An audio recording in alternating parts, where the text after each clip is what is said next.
Wrestling fans, promoters, wrestlers, and anyone who enjoys pro wrestling now have something new to be excited about. The Wrestling Fans International Association, the WFIA, is back. WFIA is an association that exists to promote, grow, and support professional wrestling throughout the world. Membership is free. Your membership includes a free digital bi-monthly publication of the Wrestling Fan News newsletter, association updates, voting privileges, and much more. Please go to thewfia.org, that's THEWFIA.org, and become a member today.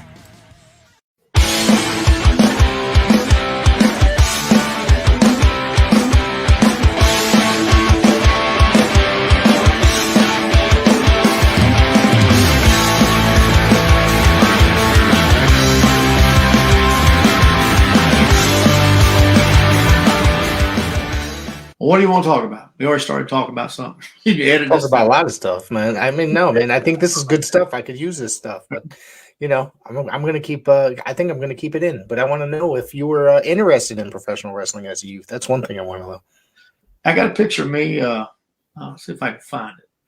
Sure. It's just a picture of when I was 5 years old, standing on an ottoman, pair of whitey tighties, and I wasn't thinking about wrestling at the time, but I was standing like, yeah. I was just a little 5-year-old little boy. Right. And I was living in Charleston, South Carolina. And Channel 3, I believe I might have been Channel 2, Channel 5. But it's down there, Big Bill Ward was the announcer. Of course, he was the announcer everywhere because the tape was sent out, or film was sent out. But it wasn't tape back. Film was sent out. And you watched Big Bill Ward. And it wasn't live. It was all we didn't know because we were just kids. But we used to watch wrestling. George and Sandy Scott was sort of like Johnny Weaver. That was the guys you watched. They were rookies. They were just starting out. And I got a Johnny Weaver autograph hanging on my wall. So Johnny was cool. I'll tell you. Tell me about Johnny. But that was who we watched. And the Brute Bernard and Brute Bernard was this guy's scary. But I never went to a match. Never been to a match till I got to college. But I watched it every week. I watched wrestling. Turn on. You had one channel. You had 1 hour. That was all you had. Yeah. The award. We'll see you next week. Championship wrestling. They'd go away and can we go to a wrestling match, Mama? No.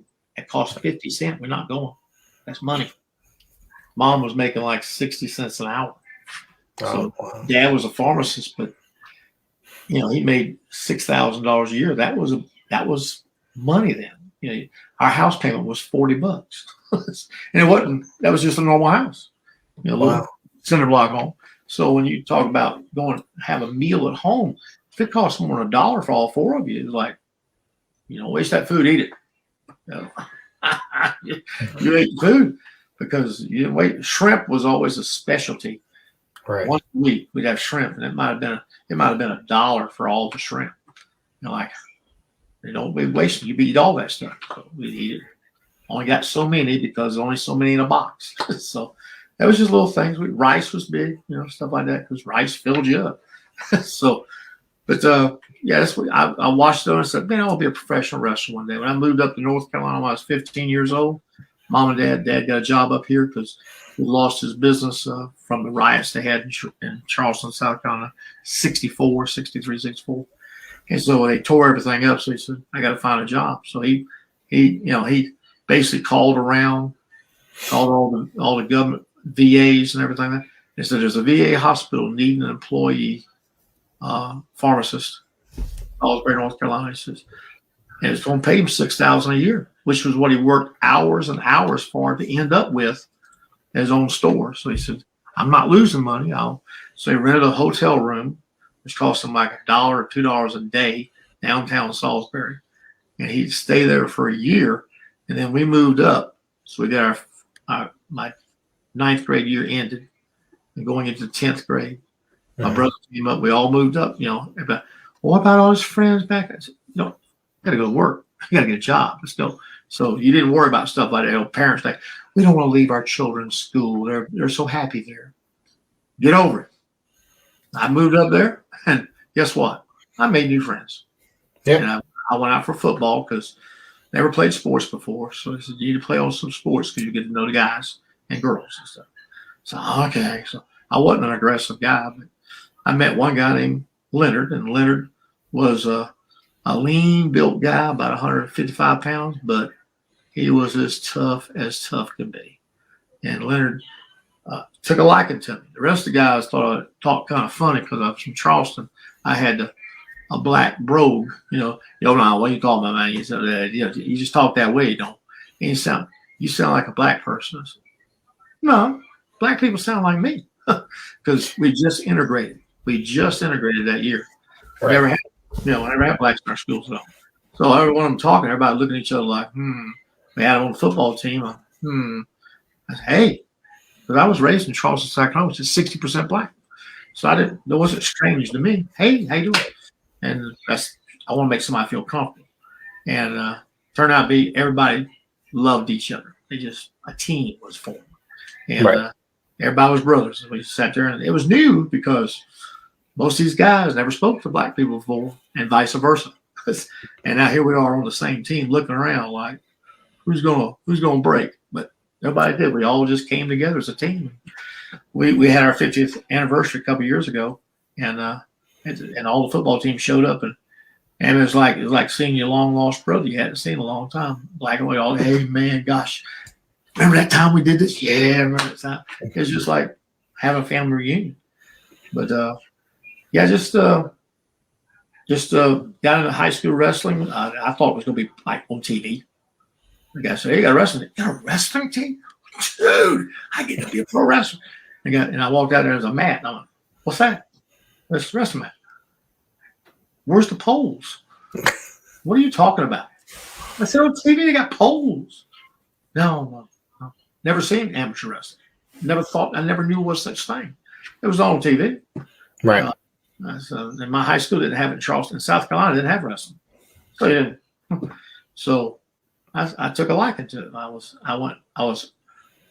tied my first year. I tied one guy. That's it. Had one match tied. It was 2-2. And from that point on, the guys who had experience kept teaching me stuff. My junior year, I was okay. And my senior year, I'd gotten pretty good. And then after that, I graduated. I went to college, and everybody knew I liked to wrestle and stuff like that. I went out for football, got injured. Finally, it just, tore my knee. And everybody said, I'm done. So my ankle got messed up. So I said, screw it. I guess wrestling, football's not my thing. And the coach said, you did some wrestling in high school? I said, yeah. So he was my professor. He said, listen, I got to teach soccer and wrestling. I know nothing about wrestling. You like soccer? I said, no, don't want to have a thing to do with it. He says, you teach wrestling, I'll get you out of soccer. I'll give you credit for soccer. Sounds like a plan to me. I get to teach what I love.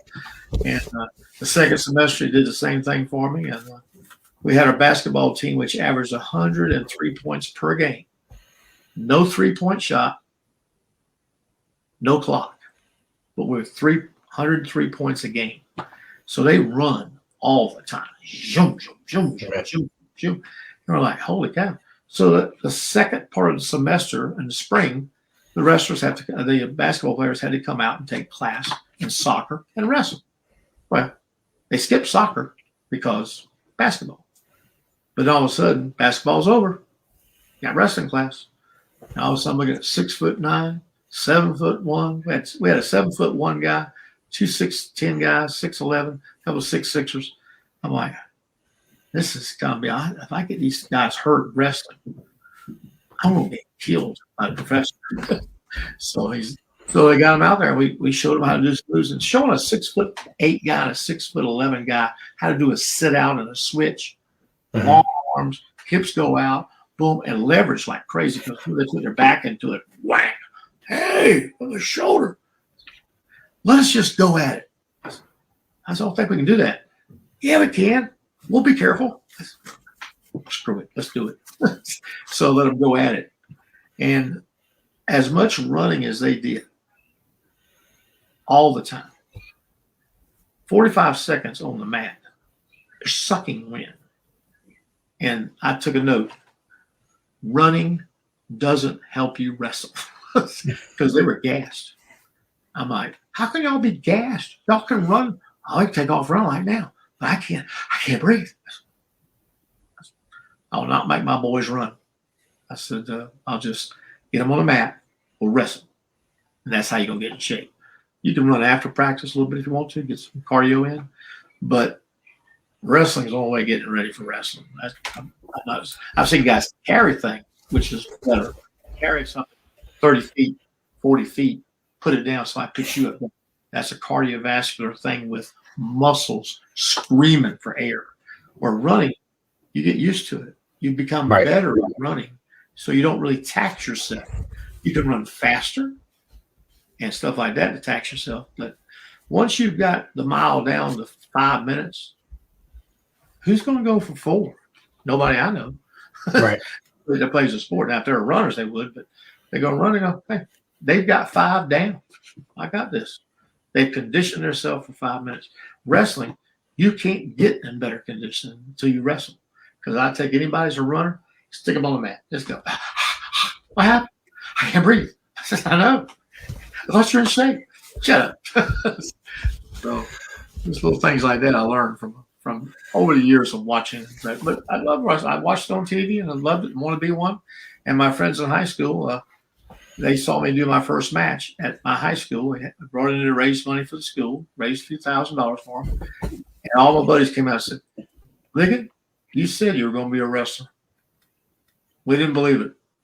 But you did what you said you got. I said, I always try to do what I said I'm going to do. And I said, it was like a dream. But I made it a happen. So it wasn't just a wish. So I got out and I did it. So I had fun doing it and enjoyed it. I'm all broken up now, man. Shoulder replacement. Just had it done about 8 months ago. Couldn't raise my arm to move the mouse on the desk.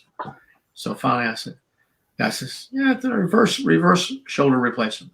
I said, that feels weird thinking about it. Reverse shoulder, yeah. So, but one week later, I'm like, holy cow, this don't hurt no more. I can put my hand above my head. I can now start bench pressing a little bit. Can't do a lot because it will dislocate if you don't watch it. It takes about a year or two to build them back into it, make it packed. But trimmed down a little bit, lost about 20 pounds now. Trying to get down to a 200-pound lean body because I don't need to be carrying 200. Took 48 pounds around with me. And I was staying steady at 235, and all of a sudden I blew up to 248. I went, crap, I got to start lifting weights because the shoulder can't do anything. So it's like running, I'm not going to do. I'm going to lift weights to make the muscles burn calories 24/7. Running, you burn while you run, and I'm not going to run that long. So I run up the street. Thank you very much. Had enough of that. Let's lift some weights, pick some weights up, put it back down, pick it back up. At the end of the time, you're like, calories were burned. I got a device in my workout room called a tonal. You know, LeBron James and all of them support it and everything. And uses magnetic forces. So when you pull it, it's magnetically resisting you. And you can program that sucker. It says 25-pound, dumbbell. I'm pushing on. I said, that's more than 25 pounds. It feels like it's close to 40. So I'm doing 25-pound dumbbells. All of a sudden, number 9, like shaking like a leaf. You got a button on it you can mash and make it where it gets harder as it goes up, or you can make it where it gets harder as it comes down. That's all kind of things you can trick your body with. And tricking your body is the key. You got to trick it. Because if it gets used to doing weightlifting, you have to change it because you won't grow, you won't strengthen up, you won't burn calories like you should. But it's just amazing how it works. But the body's an amazing thing. God created something that was like, figure this out. That's what we've been doing ever since, trying to figure out how to make this body work better than it does. And I think the guys back in the old days, they're probably a lot stronger than we are. Because I said, they survived a lot longer than we do. And we're dying at 75, 70, 80 years old now. The athlete was like, he's a great fan. They died of a heart attack. I don't know what happened. Thought he was in great shape. Yeah. But you never know. You never know when you're going to go, you go. Yeah. It's great guy today. Yeah, Adrian Street died today. And I had spoken to him recently, not on the podcast. We were kind of arranging for him to come on the podcast. And We didn't never finalize anything. And then this morning, as soon as I woke up, I logged into my computer at work and just saw that the first thing within like 5 minutes of punching in the clock. It was I couldn't believe it. He came on with Crockett. Yeah, I wrestled him. He talented guy, nice guy, but you had to get past the gimmick. Yeah. Because is he was he going to do it, take you down, beat you, and then give you a kiss? Not me, buddy. But his wife was just as nice. He was a nice man. He was very quiet. He wasn't the character you saw in the ring. Was not from the outside. Right. Very quiet. Right. And but I'm sorry, God, boy, he is pushing the envelope. Back today, he'd be a hero. Back then, it was like, yeah, who is this guy? But he wrestled in Shelby, North Carolina, the first time I ever saw him. I wrestled in the ring against him. And I went, wow, I'm just going to try to do everything he wants to do because he won't do it. But then he did a big move and boom, I was like, 1, 2, 3, thank you. Have a nice day. So it was fun. The only wrestled him, I think, twice. Okay. Yeah. But it was a good experience. He was a very nice man. I have here that you trained under Nelson Royal. Nelson? Yeah. I had a gym for 25 years. 1987. Okay. Started in 87, 2012, and I was Emily Domain. The building I had got Emily Domain. I was renting a building, so I didn't get any benefit from the eminent domain, but that's the long story. But when I first got the gym, my friend who owned it was basically going to shut it down. So I'm shutting it down. I said, why? He said, I'm not making no money. I can't feed my family. I'm not making any money. It was a little small gym. It had a set of dumbbells that was just put together. And had some homemade equipment. Because back then there wasn't, Nautilus was out, but nobody could afford Nautilus. But they had people would actually, put cables and make the machines themselves, weld and all stuff, and no science to it at all. It was just plain Jane, cable lift up and down, make arm do this. And so I had a couple benches, incline bench, and he said, I owe $30,000. I said, well, I ain't got $30,000. I just started wrestling. I was doing okay, but I ain't risking 30 grand. I said, this could be my way of retiring out. So I've been wrestling about 3 years. And it was like 1987. And he said, I got to sell it. I got to get rid of it. I got to close it down. I said, let me have it. He said, well, how am I going to get out? I'll pay the payments. You owe $30,000 to the bank, right? I'll make the payments. He said, well, what if you quit paying them? I said, you're no worse off than you were. I said, yeah, you're right. I said, if I do make all the payments, though, the last of it, it's mine. He said, oh, you have it. I said, okay. So it took me about 3 years. We paid it down, got that payment off.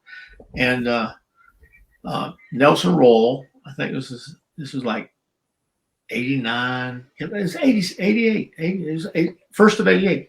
I'd gone to see him, and because I knew him, I'd sold insurance in the area one time, 10 years earlier, and I knew him from saying hey to him and met him a couple of times, but he knew me from watching on TV. And I went by and see him. I said, Nelson, you need to come out. You need to come out and work out, get back into wrestling, because he was still a fit man. He says, I said, come work out. Be good for your knees. Be good for your shoulders. So I invited him to come to my gym. He had to drive like 25 miles across the back country. And he come to my gym. He said, oh, you got a nice little gym here. He was being complimentary. I said, ain't that nice? So, but it had the stuff he needed. And he started lifting weights and doing the machines and everything like that. And next thing you know, he says, I think I want to get back in the ring. I said, you do? He said, yeah. This was 89, you said, correct? Around that time. He come and got back in the ring and wrestled in the, I think, 88, 80. It's all around that time.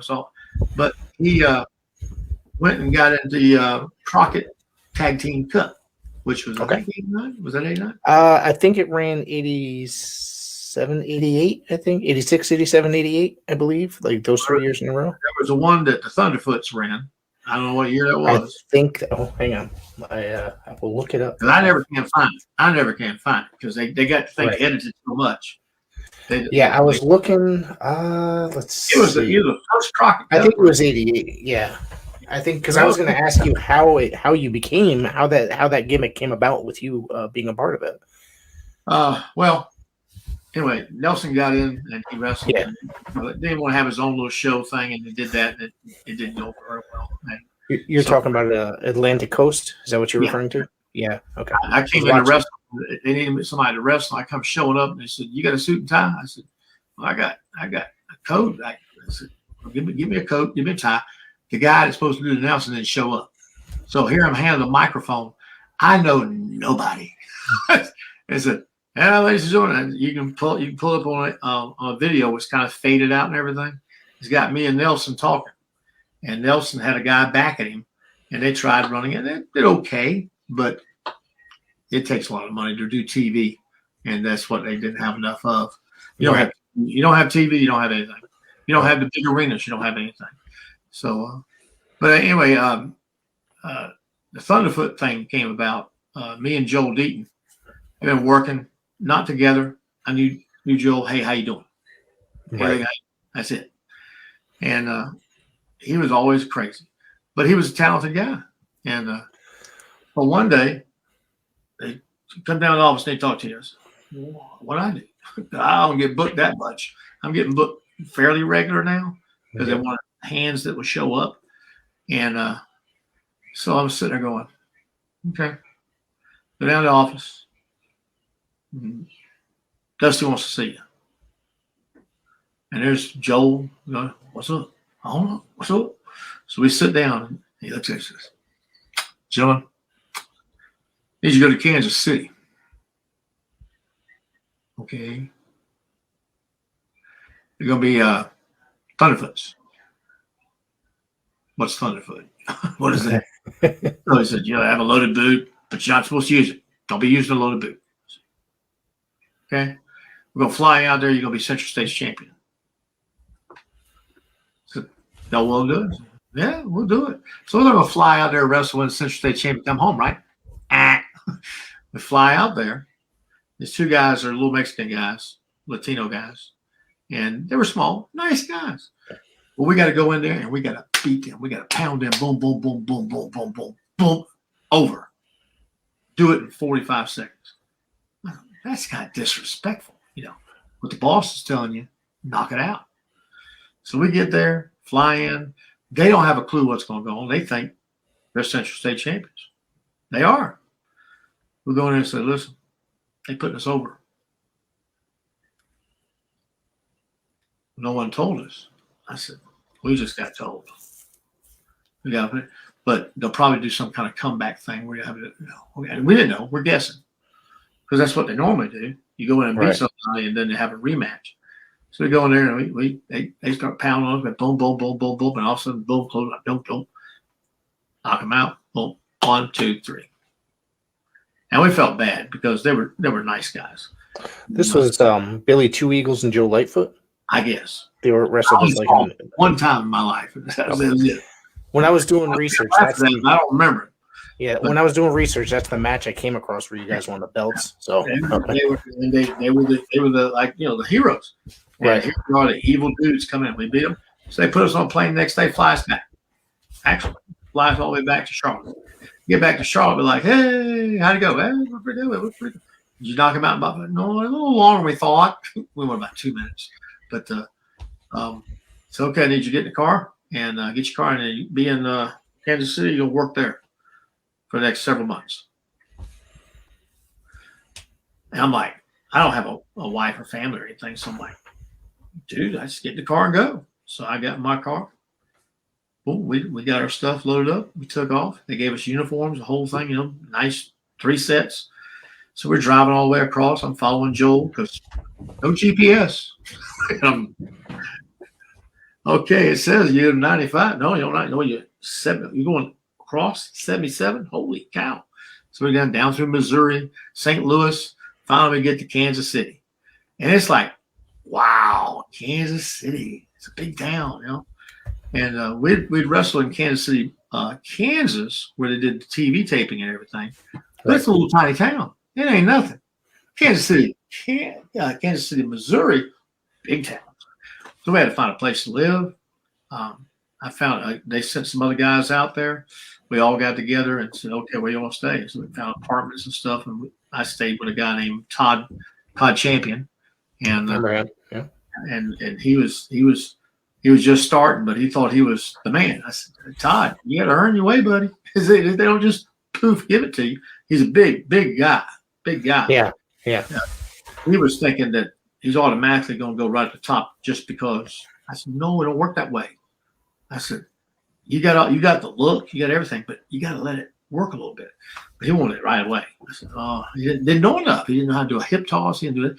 I said, "You don't know enough stuff to do to be a champion. You got to be, win some matches that you're not supposed to win."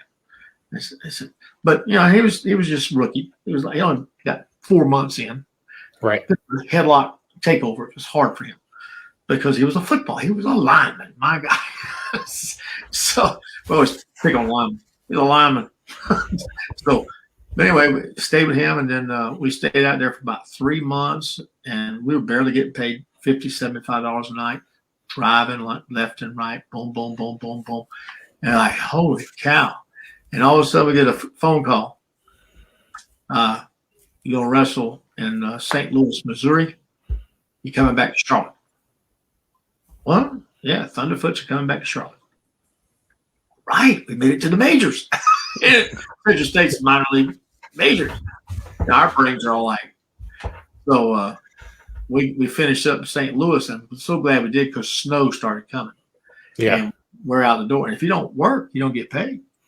So they had no guaranteed paycheck. So we hit the road. We just got back over the mountains, and snow had hit up hard. They got a lot of snow that day. And we get back to Charlotte. I got a ticket on the way home because I was in such a hurry to get home. I was crossed where 77 and 85 meet. I hit there, and I said, boom, highway trouble. I said, I'm just on the way home. I've been away for 3 months. He said, I'll lower it down. He gave me a low speed, so it wouldn't cost me much. I said, well, thank you, officer. So took it on home. Got home, unloaded my car, found like $1,000 in cash sitting in my car where I'd stuffed money away. Forgot about it. I get paid, stuff away, so I don't want to spend it. But I forgot about it. Whoa, $1,000. So I like, Mom, look what I found. Well, you need to get me. She took care of all the money. And I'd stay in the basement of my mom and dad's house. And I was on because I didn't want to wake them up. I'd come in at night. I'd go through the back door. And I just had to go the cheapest way I could. And mom and dad didn't. They charged me $200 a month rent. But my mom would take that money and put it away. And then when I finally moved away, she gave me all that money. She'd put away. That's how my mom and dad were. They didn't want to really. They were charging me, but they were trying to keep me learn how to be responsible with my paycheck and stuff like that. So I had to pay rent. So, but I got rent. I got free food. I got free lights, free everything. I got fed a lot. My mom, I said, "Well, you feed me off for this. You have something sitting out at night when I get home late at night. I'd microwave that sucker, go to bed that night." But we came back and we showed up in Greenville, South Carolina, our first match. And Joel he had wisdom. He understood the background. I'm just a goofy. I'm an athlete. Want to have fun, have a go. He understood the politics of the whole thing. I did. I thought the more tickets you get to the door, the better for the company. But some people get jealous and they don't want you to be successful. I'm not trying to hurt you. I'm trying to help the company because we get paid commission. So we had a $100,000 night at the arena. We're getting paid $1,000, something like that. Dude, thank you, Rick, for the crowd. Thank you. Always thank the stars because they brought the crowd. I didn't bring the crowd. Thank you, Rick. Thank you, whoever. And that was a thing you did. You thanked the guys who were the headliners. And if the crowd wasn't very good, thanks a lot. Just because it was like a sideways thing. But we sit there and we get to Greenville, and it's got a good crowd. Man, we got good crowds. Yeah, look at this. Hey, no one knows us in our mind because all the tapes were made in Kansas City. Right. Satellite was just coming around. TBS Studios was the satellite channel. Nobody had all this stuff. We got it up here, TBS, believe it or not, pretty early on, and I'm in Connecticut. They were international and national. But Channel 3 in Charlotte, you didn't get Channel 3 in Charlotte. Right. You didn't get Kansas City in Charlotte. Right. But TBS Studios could grab tapes and put them on the air at certain times of night, that middle of the night, pro wrestling from Central States. So we're getting there. We're walking in. They're getting ready to announce. They announced the good guys going, yay! And from parts unknown, unknown weight, unknown vicinity. Well, the Thunderfoots 1 and 2, and all of a sudden, ooh! It's like, wow, it hurt. We're getting booed. Like, what did we do? Joe looked at me and Joe said, we're screwed. That's what I mean, we're screwed. The crowd hates us. That's cheering to us. They hate us. They want to boo us. He said, I'll tell you later. So we get in the ring, we do our thing, boom, boom, boom, boom, boom. And it was a good match and everything. And I don't know if they put us over or we put them over. So we come back tonight and he says, come here, tell you what's going on. Somebody's not happy in the office because we got booed louder than the good guys got cheered. They're going to split us up and send us our separate ways. I said, why would they do that? We're drawing a crowd because their personal pride is more important than the tickets. And they blame the booker, whatever. I said, I'm like, it don't make no sense. I've always tried to do what's best for the company because it ends up helping you in the long run. Right. I hope you be very successful and break millions of dollars. Because one of them, I said, Gene, I'll pay you to come talk to me. I said, no, you made millions of dollars, but I want you to be successful. And that's always been my. Let's make it. If I'm a part of it, it's got to be successful. And he said, and sure enough, I'd be in South Carolina. Joel would be in Raleigh. They don't want to make us a team no more. They're going to split us up. And they'd occasionally have us come together on TV and beat us. Yeah. One on TV. And then all of a sudden we have a match together somewhere else. Went to Crockett Cup, and Joel missed the kick. And missed it so much the crowd saw it. And they repeated the move, which you don't do. You have to come up with a different finish. And they're like, ooh, and that kind of killed it off right there. And he normally he didn't want to hurt the guy. So he missed the guy. The guy reacted like he got kicked, that's his mistake. Joe went to kick him, trying to avoid hitting him too hard, and the guy missed him, and he falls back like that. He still sold it, though he didn't get hit. He sold it, and everybody saw him miss. So I was like, duh. It's like watching a couple of fights in pro boxing where the guy misses completely and the guy falls. Boom. I guess it was the Jets defensive lineman. What's his name? Buffalo, something. I'm trying to think of that time period. I don't remember. Yeah. He wrestled. He fought against a guy that was in our wrestling group with the IWA. That when we went up north and wrestled. Yeah. He boxed against that guy. Now, they didn't tell him that the guy he's getting ready to box didn't know how to box. And the guy that's boxing was told, go out there and take a fall. You're going to get hit, fall down. You're talking Derek Dukes? Derek Dukes. Derek Dukes. That's what you're referring to, right? Okay. And Derek looked the part. He went watching. He went out there. He's like, swinging. And then the Jets guy swings and misses. And Derek takes a wrestling bump. Yeah. And everybody, ugh. Now the Jets guy, defend him a little bit. He didn't know that Derek wasn't trying to kick his butt. He was shaking like a leaf. Said he was scared to death because he's a pro football player. He's not a fighter. They were because he was a good-looking guy. I think he got cancer and died eventually. But he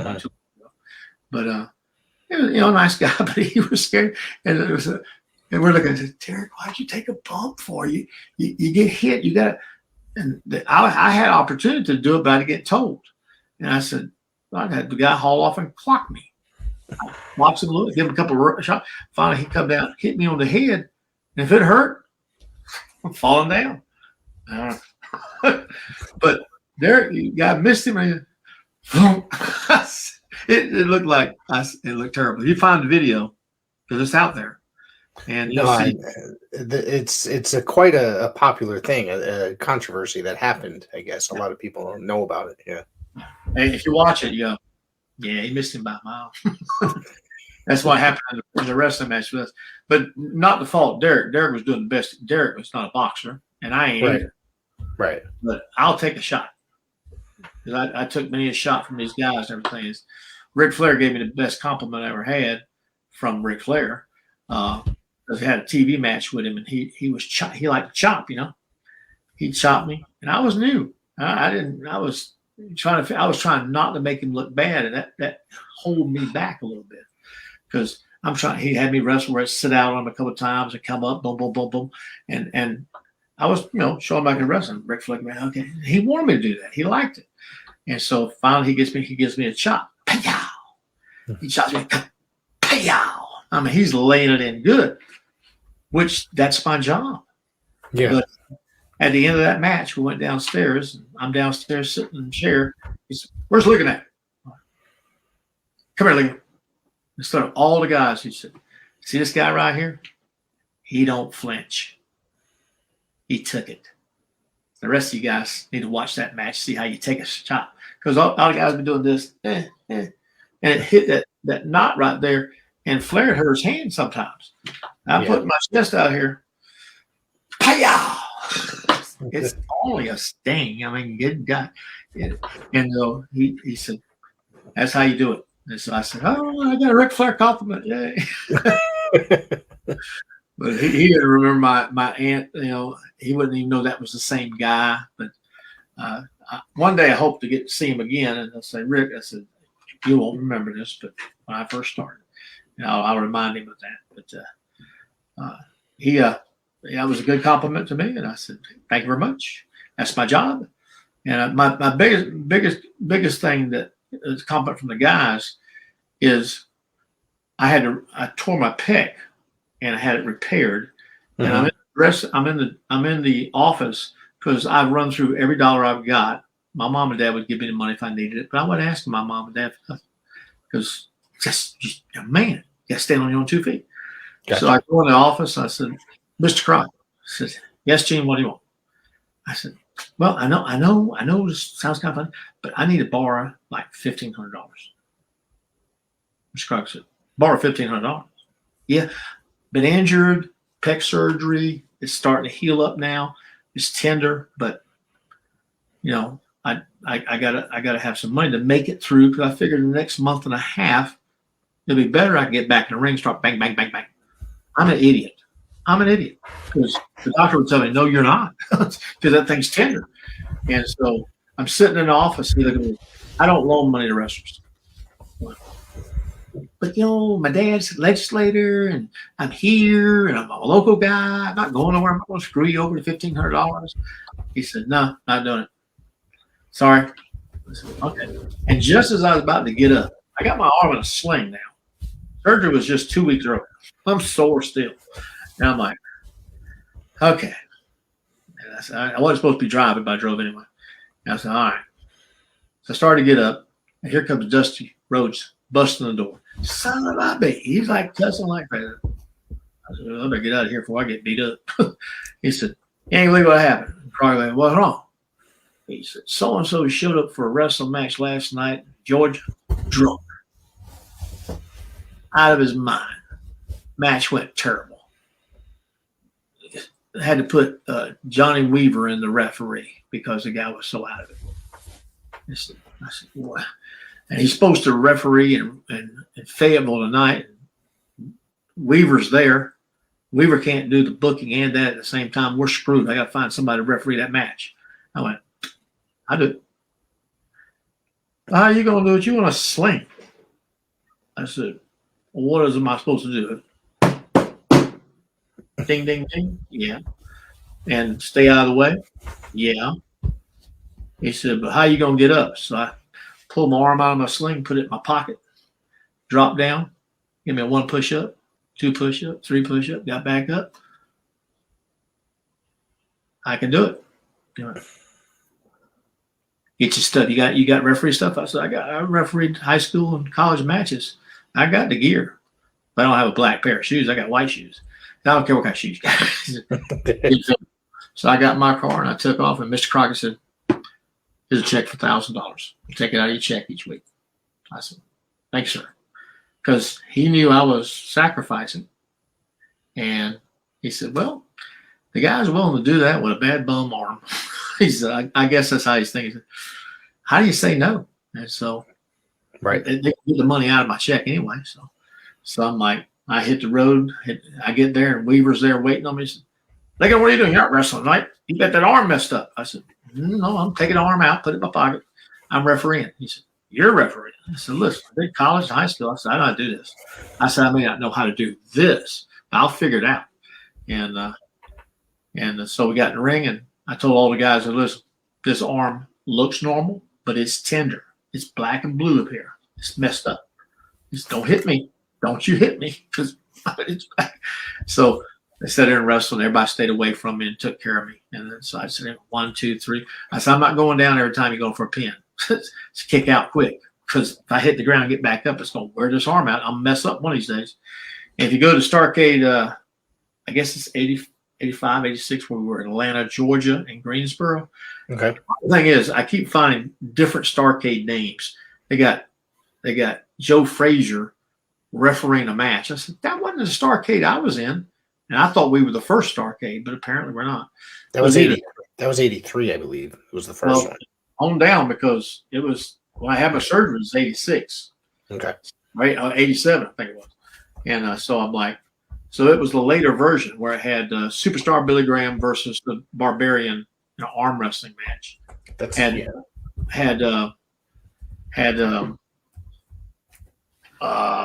Manny Fernandez versus Abdullah the Butcher in a Mexican hat match, and had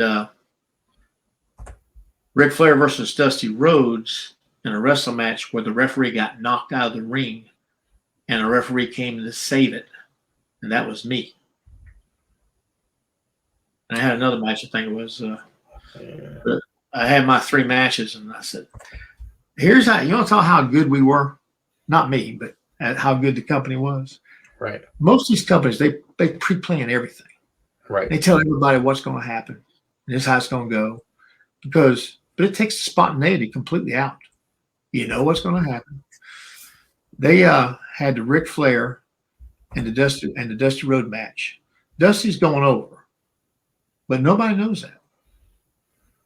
Only Ric Flair, the referee, and Dusty Rhodes knew, and Jim Crockett. I didn't. All right. I'm looking here that Starrcade 1985 is when that was. I just found it might have been. My brain might be dead. Yeah. It probably was 85.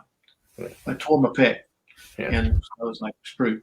And all 3 of those matches you mentioned were listed on there. That I just found. Yeah, I had the hardest time finding them. It might be because I got the wrong dates, but I'm in the dressing room. I've done my matches. I'm sitting back chilling. I know it's a big night. We're gonna get a nice paycheck, probably the best check I ever got in wrestling. I'm like, because referees got paid whatever the beginner guys got paid. So they got paid exactly the same thing, and sometimes a little bit more because you do more work. And I'm sitting there just enjoying myself. And here's Dusty and Flair, and all of a sudden Flair and Dusty bump into the referee, knocking Tommy Young out of the ring. Dusty hit him. He hits the ground. He's out. I'm sitting there watching. He ain't getting up. And Flair and them are doing their thing. All of a sudden, go to the ring, finish the call. I said, "What about go to the ring?" But go to the ring. I'm running from the back all the way to the front. Slide in. I act like I didn't know what's going on because I didn't know what was going on. There was no finish. They didn't tell me nothing. I got to call it as I see it. And I'm like, they all knew that don't leave your shoulder down there on the third count. I'm not doing this hold off thing. It's a 1, it's a 2, and 3's coming. I'm going to hit that mat. I'm not going to go, ooh, I hate that. I can't stand it. Because I'm like, ooh, they know it's fixed. So I'm sitting there going, flaring them both nose. I'm going to slap that mat. And so I come and roll the ring, and all of a sudden they're doing their little thing. And I look over there and see Tommy. Tommy, you okay? I'm thinking he really is knocked out. Because he's like selling it pretty good. I'm like, I'm here. What am I going to do? So they boom, boom, boom. They did a roll up thing. I go down 1, 2, 3. And then flare either somebody kicks out. I'm like, I've just lost my job. Because I just counted Ric Flair getting pinned by Dustin. Ric Flair, I'm like, I'm fired. I go and raise hand. So I go home, get my last check. I'll see you later. Bye. My career's over. But I got back and said, how'd it go? Hey, you did great. So I didn't screw up? No, you did exactly what we wanted done. Well, you didn't tell me what to do. Exactly. We wanted you to do exactly how you know how. Because I'm going to call it like a college match. And that's how much they think. I'm calling it like a field match. I'm calling it like a college match. I don't sit there and hold back when the guy's pinned. Pow, there you go. 1, 2. They watched me the whole year doing this stuff. They knew I wasn't going to do that. In my mind, they may not be thinking that at all, but why would they trust a rookie referee to go out there to call a match as he sees it? Right. You're going to call a match as you see it. I went, okay. I felt pretty good about it. So after that, I went back to doing a little more refereeing. I refereed all over the country for a year. Learned more refereeing than I ever would wrestling. Wow. Because you got Harley Race versus Ric Flair, Harley Race versus Dusty Rhodes. I'm in the middle of that. I'm watching how they communicate with their eyes, not with words. They kind of look at each other. And they would call out a match. They said, hey, Chicago, 1997. And it's a move that happened in that match somewhere, and they knew what they were doing. I'm like, how do they know these things have been wrestling? It was a part of their lifestyle. Right. For me, it's a hobby with a paycheck. I'm like, hey. So, but these guys, they lived it. And I was taught my first year that I got in at 76, 77 with the IWA. And Johnny Powers, somebody, I said, well, you know, wrestling's fake. He said, don't ever say that. So you call my mother a whore. I called your mother a whore. I would never call your mother. No, the mother is my business. Right. This is my business. This is my mama. It feeds me. It clothes me. It has a house. This is my mother. When you say it's fake, you're calling my mother a whore. Won't do that again. I won't do that again, buddy. He said, that's how you got to test it. When somebody says that to you, you need to be offended, just like they called your mother a whore. I like the thought. I like the way they think. It is their life. And I had my first start, Crusher Khrushchev. No, that wasn't Crusher Khrushchev. No, it's Carl von Stroheim. Carl von Stroheim. You ever heard Carl von Stroheim? Kurt. Yeah. Carl. Yeah. Well, we got in it. Kurt. The guy named Carl von Stroheim was actually Kurt von Stroheim, and the guy named Kurt von Stroheim was somebody else. But we never met Kurt. We met Carl, which was actually Kurt. And he took me and Chuck, a buddy of mine, that started together, and I'd teach you how to wrestle, teach you how to train like a wrestler. This guy's just German accent, you know, like, jeez. And I'm like, okay. So he got this rubber band, you know, that you put on, you tie it off, you know, if you have a, you know, some kind of blood pulling or something. He had these, and he said, put it at the door, shut the door, we do exercises. So we're doing these exercises. We work out for 2 hours straight. This guy's in his 50s. I'm in my 20s. I was in pretty good. I was in fit shape. I was a gymnast. I had just come out of college. I'm in shape. I just finished high school wrestling. I'm in shape. And my arms were like, the next day, couldn't walk. Arms were sore, back sore, everything's sore. This is what he does every day for his workout. So he starts telling us stories about what it was like to be in the military in Germany in World War II. He fought in World War II. Jeez. dude, my dad fought in World War II. My dad was in his 50s at the time. And I'm like, this guy is still in the ring. He said, I would have flamethrower. I said, yeah. He was a nice guy, right? Flamethrower. We go to a cave. We told the Russian pigs to come out. He said, come out. You'll be executed like men. He's like, I'm coming out? You're going to execute me? Line me up? Pow, pow, pow, pow, pow. Because that's what they did. That's how they fought war. Then I come out. I have to cook me Germans. Cook you some Germans. Yeah. They would not come out. Go ahead. Whole cab. Lit it up. We're all twisted curve. He said, war is hell. I said, that's how you fight wars. So I said, well, anyway, the war got over with and everything. He said, I had to make a living. I said, what'd you do? He said, well, we would travel through the towns of Germany, Austria. We'd take a boxing ring with us. Because in Germany, they had rings set up and stuff like that. That was, we over here play football. They're over there doing gymnastics and boxing and stuff like that. Right. Different world. Yeah. And so every little town had a hero. Every little town had a stud. He said, my manager and over the event, the booker, he'd go to a town and he'd go to a bar and he'd go, who's the strongest man you have here in your town? That would be Bruno. Bruno. I have a man that would kick Bruno's butt. And he said, no one can kick Bruno's butt. And so we said, no, Bruno, he's beat all of us. He can beat us all. And they're all, hundreds of men sitting at a bar having a stein, drinking a beer. I can picture it. I'm like, and so, here comes Carl, walks in. My champion here can beat Bruno like that. He said, no, he can't. So he said, where's Bruno? Bruno's back. Bruno comes out, big guy. And Carl was a big guy. So Carl standing there. He said, let's have a fight. And he just open up the area or walk out on the street. And they're going to have a fight. Sit back like you see in the movies. He said, so I'd stay there. And Bruno, I'd take a slow swing and Bruno would hit me. Boom. I swing again. Boom. Then Bruno would get me good. Boom. I hit the ground. No more. And so I said, I thought your man was tough. Well, it's because it's not the right area. We need to be in the ring with boxing gloves and stuff. We'll have it tomorrow. So they have a Saturday match. So they're sitting there. They get the ring set up. They get the whole thing in the middle. The whole town shows up.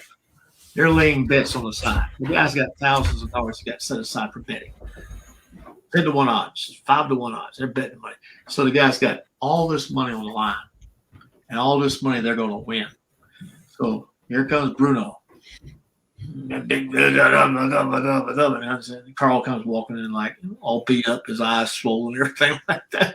So they get in the ring and they do a few punches. He says, I carry the guy a little bit and finally, Bruno hits the ground. Get up, Bruno! Get up! Knocked him out. And the guy collects the money. He said, I'm already in the car waiting. Whoa! To the next town. Do the same thing over and over. And they split the money down the middle. He said, nobody's beating my butt. I said, I believe you, Carl. He said, I had some close ones. He said, but I knew how to hit. He said, and he just was a strong man. I don't think he could probably do 500-pound bench press, but he just had tendon strength that he could grab you and you're like, whatever you want to do to me, go ahead. Don't kill me. Just a nice man. He had a lovely wife. But I said, gosh, the mentality to live that life. Yep. Came here as American, became American and everything. He says, I can do this wrestling thing. But if he wanted to kick somebody's butt that was getting smart with him, we tell the guys, we said, hey, don't mess. Oh, he's an old man. Don't you call him an old man. He will kill you. And I said, you sure? I'm sure. I'm telling you right now, I would he said, hit me in the jaw. And I hit him. And he said, shoot. Boom, I'm out cold. Boom. I said, I'm telling you, I'm not doing it. I said, you go ahead and you do what you want to. But I'm telling you right now, you better get your mom and dad's address. It's like send the funeral. It's going to happen because you'll be dead. I said, really? So they were scared to death of Carl. But Carl was a nice man. He was just as nice as he been. Nothing but fond memories of Carl. He wore us out that day. I thought I was in shape. This son of a gun, this old man just made me cry. That was one of the great stories of when I first started. Like, because all of a sudden they became heroes to you. This guy's a normal guy. He's a guy that fought in World War II and survived the worst conditions. And I can only imagine how many fights he had all through Germany and Austria. He can't go back to the team again. He has to make their money now because they're not coming back because they all figured out they screwed us. They set us up. Yeah, they did. Y'all bit big time.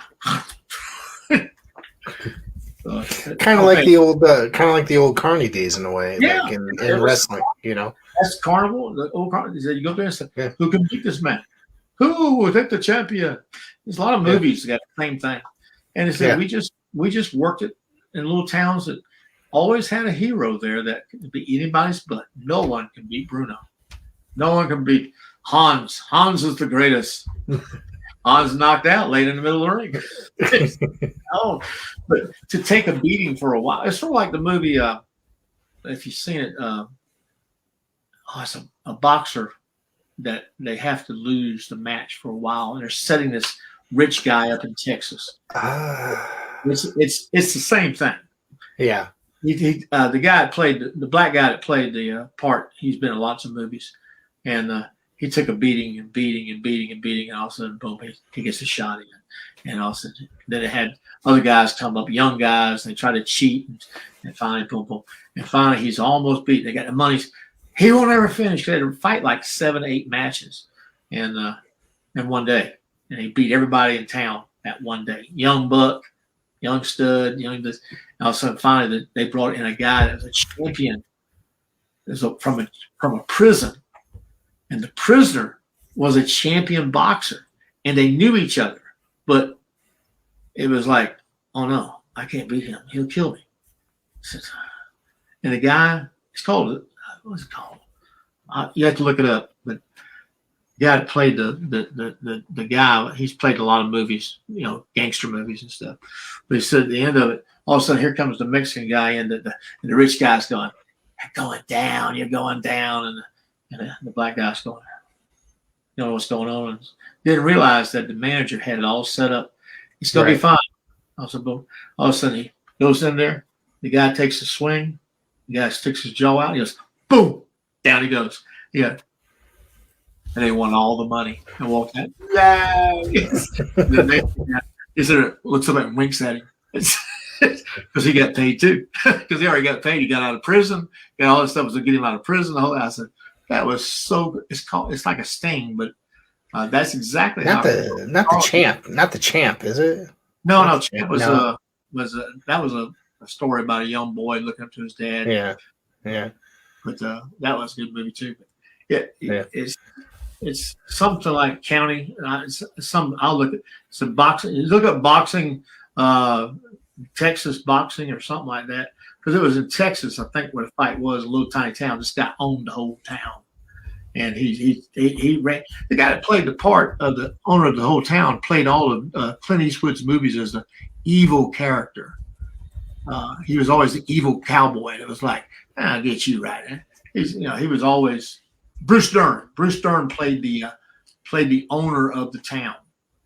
Bruce Dern movie about boxing. Bruce Dern. I tell you what year. What year was this? This is 70s. 70s. Okay, this is way back.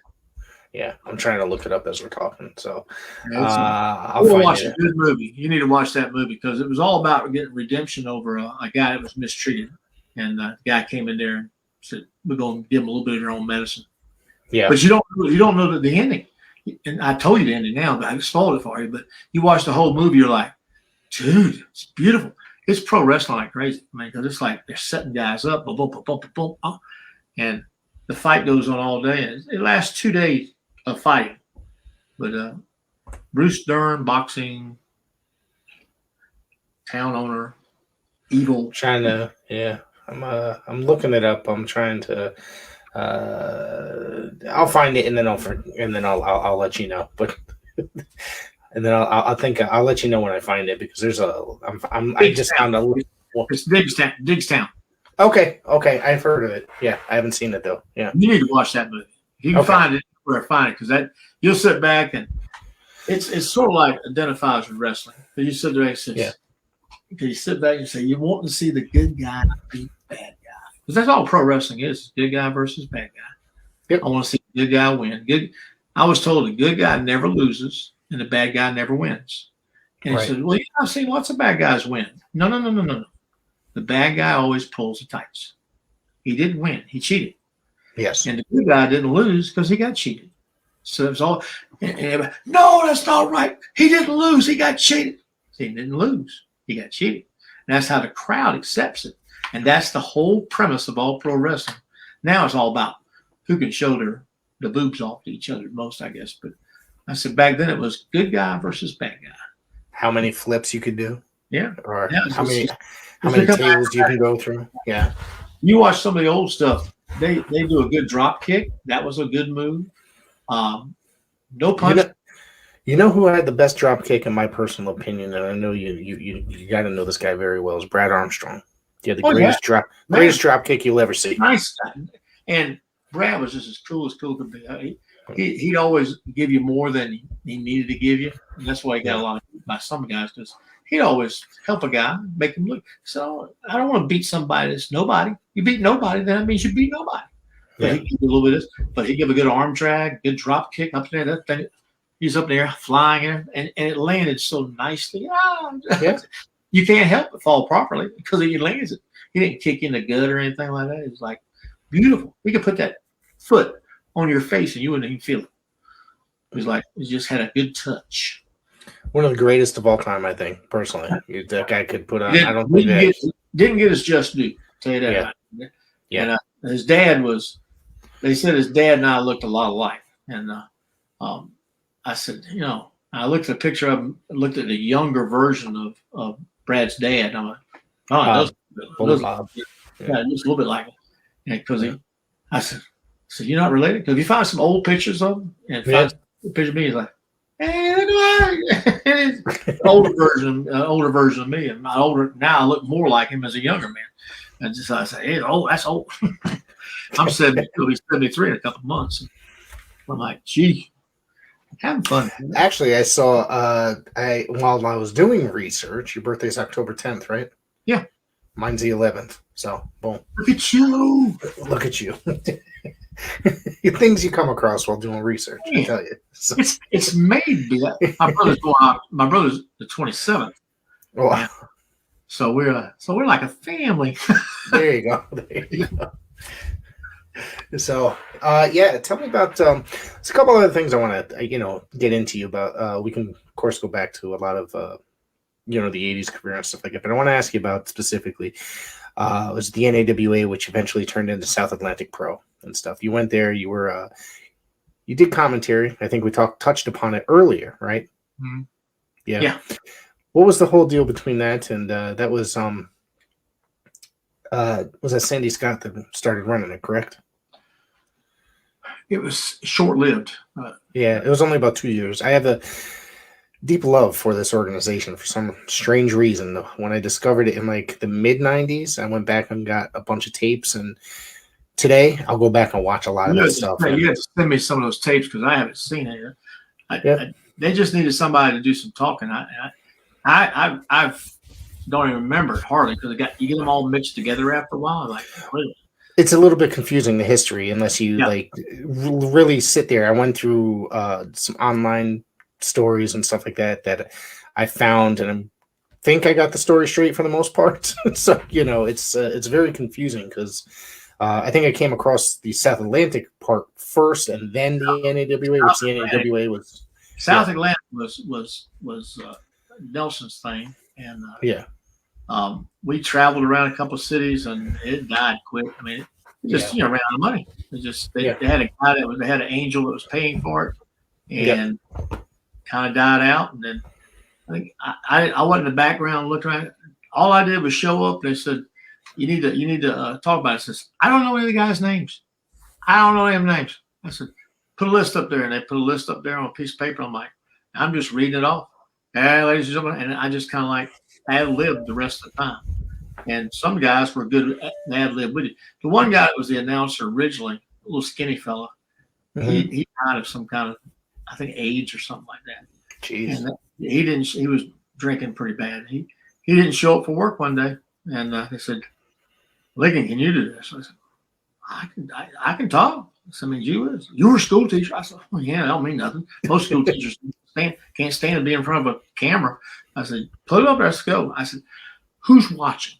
There's nobody watching. So I'm talking to a piece of metal with a glass on it.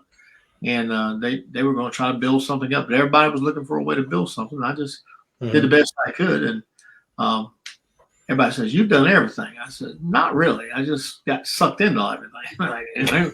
I wasn't looking. But I'd been fine being an announcer. About you wouldn't want to wrestle? I said, no, I could care less. As long as you get paid, you know. I'm not looking for fame. I said, I'm looking for a paycheck and not get hurt. And guess what? If they're going to pay me to go, how you doing tonight? Great wrestling show. That's a whole lot more fun than getting thrown around like everything. Yeah. When you're 22, 23, 24 years old, it's all about, I'm going to get somebody. I said, no, it's about, coming home at night, making sure you're safe. So. Yeah. There's something always very interesting about that organization, though, for me, for some reason, that I'm going to have to, the Savoldis group. It was all the other guys. All the other guys trying to be more than they were. Well, there was Tommy Angel was in there, Tommy. He's a great guy. I interviewed him a few months ago, and I thought that was a great conversation. And David Isley. He was there. George South made an appearance, I think, at one point. Yep. Here's a funny story about George South. Yeah. When I was doing graduating college in 1974, the last 9 weeks, almost last 9 weeks of your graduating year, you do student teaching. Yeah. So I had a section of time I had to do student teaching. Now, it might have been in the late fall or early spring. I'm not sure. It's been a while. 1974 is a long time ago. So I go to a little school. It was North Gaston's middle school, W.C. Friday, in Gastonia, North Carolina. And actually Dallas, North Carolina, because Dallas, little tiny town right outside Gastonia, and North Gaston was Dallas, North Carolina, and W.C. Friday was a block up the street in the woods, not the woods, but on a country road, W.C. Friday. I'm doing my student teaching at W.C. Friday. I'm a 160-pound guy. I'm a former, wrestler in high school. I was a gymnast in college.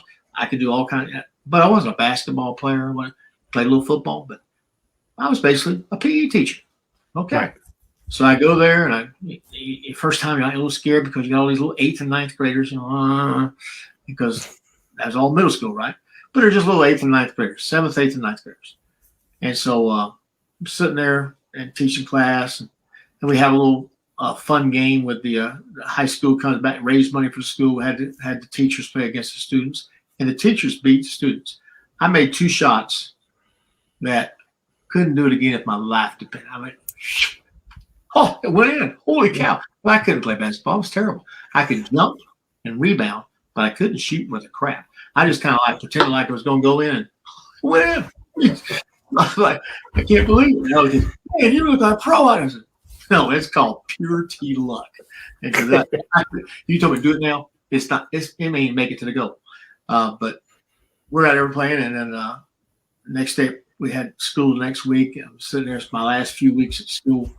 And a little kid comes from and says, Mr. Ligon. I said, yeah, Coach. Yeah, what's up? I said, man, you need to become a professional wrestler. I said, why? I said, well, you need to be around. I weigh 160 pounds. I'm skinny. I'm a skinny boy. So that's what I want to be. I want to be a professional wrestler one day. And he's like 8th grade, about this high. I'm like, I said, well, good luck, kid. I mean, you want to be a pro wrestler, go ahead, go for it. So I said, well, this guy's got goals. He's an 8th grader. He's 10 years younger than I am. I'm like, so I said, okay. Well, 10 years later, I'm at TBS Studios where they're doing TV. One of my first tapes I've done with TBS because it just started, 83, 84. So I'm like, okay. So I'm up there, and all of a sudden I'm sitting there putting my boots on and get my stuff on and everything like that. And this guy walks up. Well, Mr. Ligon? Mr. Ligon. Yeah? I don't know the guy from nobody. He said, you remember me? I said, how would I remember you? You were my teacher in 8th grade. I went, what's your name? He said, George South. So George South. I said, I don't remember you, George. He said, we told you. I remember somebody saying something, I'll be a pro wrestler, but and you told me you want to be a pro wrestler. I said, yeah, I think I remember that. That's been about 10 years. Yeah, it's been 10 years. Because he was 25 years old and I was 35 years old. So I said, well, kid, you made it. And he's been doing it ever since. That's all he's ever done his whole life. He's still at it. Another guy. I have a picture of him up here on my wall. So we're booking him for the. He's putting on a show we have on October 7th in our school. Yeah. And I said, give me some guys. And one of the guys that got backed out, he said, that makes me mad. He gave me his word. I said, George, it's pro wrestling. I said they got a better deal somewhere else. I said, and you can't blame the guy, but I know I tell you, I can make 5,000 here or 500 here. I told him I was coming. I got to go to the 500. Unless can you find somebody else? I'll pay you $500. That's what I do. I pay you $500 because I'm not coming. And if it's okay with you, if he says no, I got to have you, then I bite the bullet. You don't give him your word and then change it. You just can't do that. Yeah. But if an emergency happened, like a wreck or something like that, you can't do that by that. But that was a choice made. And if nothing put somebody else in my place, I got a guy that can do my spot. Because I wasn't advertised, so it's not a big of a deal. And that's why, but I at least give him a heads up. Right. I wouldn't give it a heads up. George, I just finished talking to him for about 40 minutes. So I was riding home and he said, Gene, we got to get that match together. I said, George, we didn't advertise him, so it don't really matter. We just got to put on a good show. That will draw crowds back again. If you put on a lousy show, I don't care if you had a star that doesn't do a bump, they're not coming back. They got to come back to see a show that they enjoy and set up something for the next match. But next time we might have a bigger budget where we can hire some bigger guys. But most of the guys that want to come in there, they want their money. And so, how many bumps you going to take? Well, I don't take bumps. Guess what? You just say memory. I don't want a memory. I want a guy who can go out there and do something. But I know you're 70 years old. I know you're 65 years old. I know you're not going to do anything. But if you had a young guy with you, and you walk in and give him a couple of forearms, boom, boom, boom, boom, and then you tag out to your partner, who's a young guy, that'd be better. But you as a single match where I'm not going to take a bump. Well, guess what? We don't need you. Can't have you. Unless you're going to sign autographs and be a manager on the sideline, you're not getting paid the money you want to get paid, though. You're only worth because you're not doing anything. Yep. And if 3 people came because of you, well, you big deal. Now, 3,000 people show up because of you. Hey, we're going to pay you. It's a huge difference. Huge difference. Yeah, big difference. Do you mind if I run down a couple people and ask you about them and your experiences with them? Absolutely. Somebody I want to ask you about is, let's see here, Don Kernodle, the late Don Kernodle.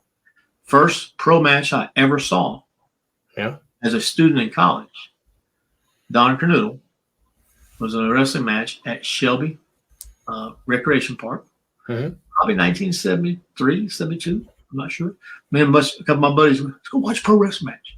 We had never been to one. And we got there, and he wasn't a headliner. He was a beginner. He got our first match. I think it was the first match.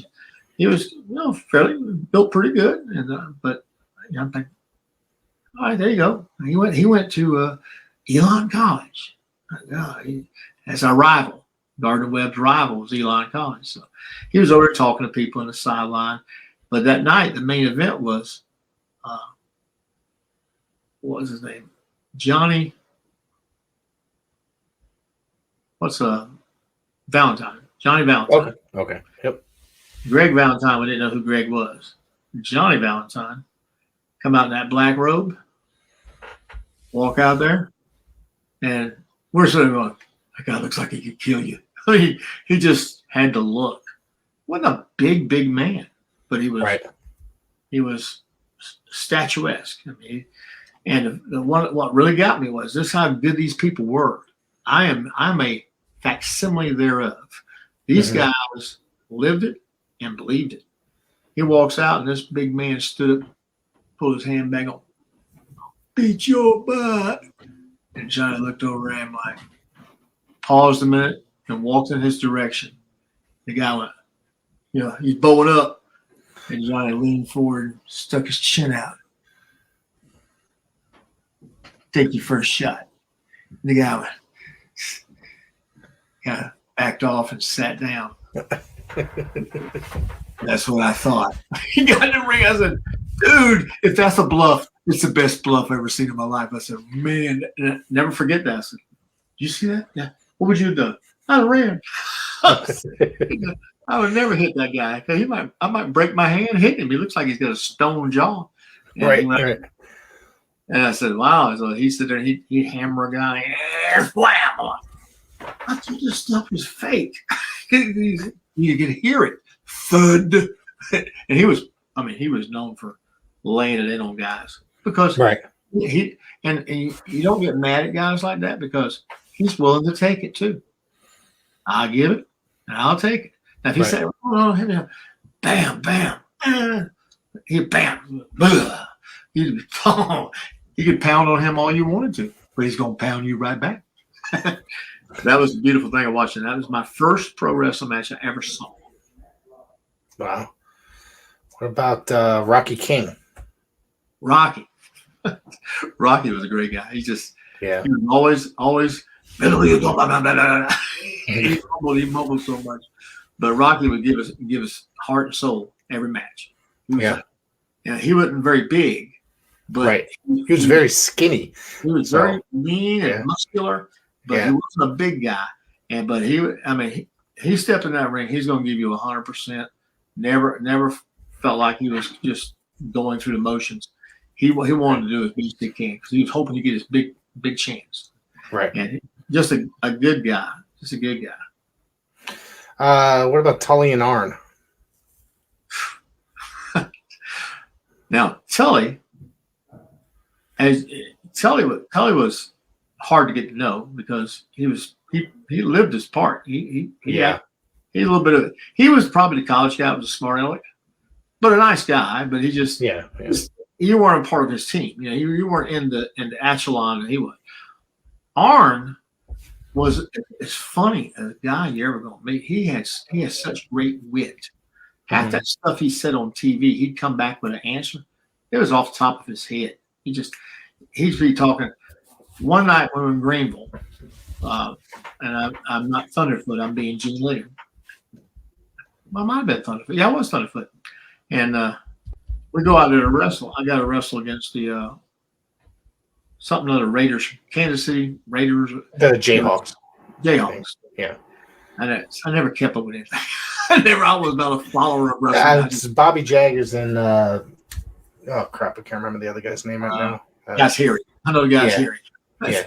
But so I'm sitting there in back, and I got a match with them, and they're coming in. They're doing them a favor by bringing them in to get them a match in, have them throw people around, make us look bad. I think it was Thunderfoot. I don't know if Thunderfoot 1 was in it, but it might have been.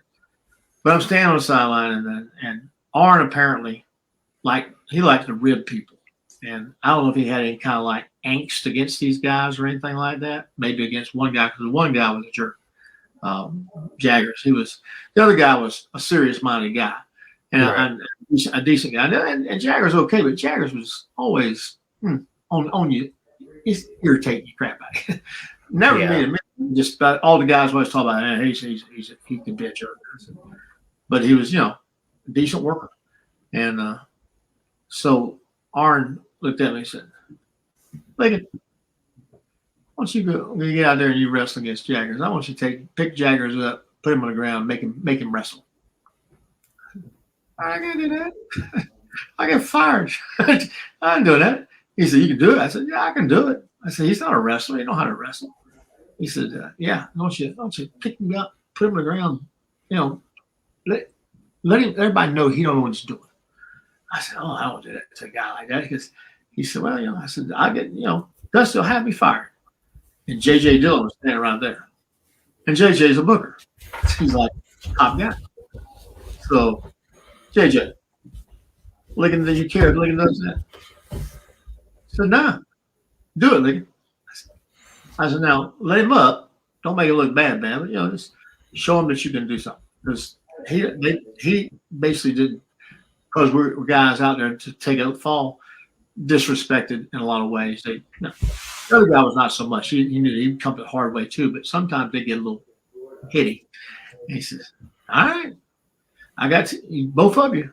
Don't screw me over because I'm going to. So if the bell ring, go out there, boom, boom, boom. And duck under behind him, pick him up, put him on the ground, stayed on top of him, rode him a little bit, then let him up. And the other guy got mad. He said, what's that BS? Just making them look bad for a second. So I'm only going to make the guy look bad for 1 second or two. Let him up, and then we went and continued to wrestle. But that's how I remember of it. It was just a little small thing. And that was in Greenville, South Carolina. And then what was all that crap about? I said, hey, talk to JJ. I'm not taking the blame for this. Talk to JJ and R. And he said, oh, just having a little fun, guys. That's welcome to Greenville, South Carolina. You're like, that's what you got to do. That's how we welcome you. And I said, it's not going to hurt you. I don't even know if they actually got the tape to air or not, but it was just one little event there. I know it was Dutch Mantel at one point was one of them, but I don't. Was it Dutch is a serious-minded guy. Great mind for the business, and the guy obviously he's lasted forever. So he just he knows so much. He knows more than I ever thought about him. Yeah. I asked you in 1988. You went to WWF for a little while. Oh.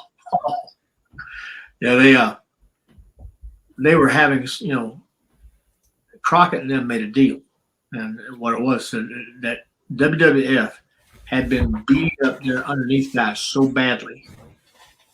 All they had left was terrible, terrible guys.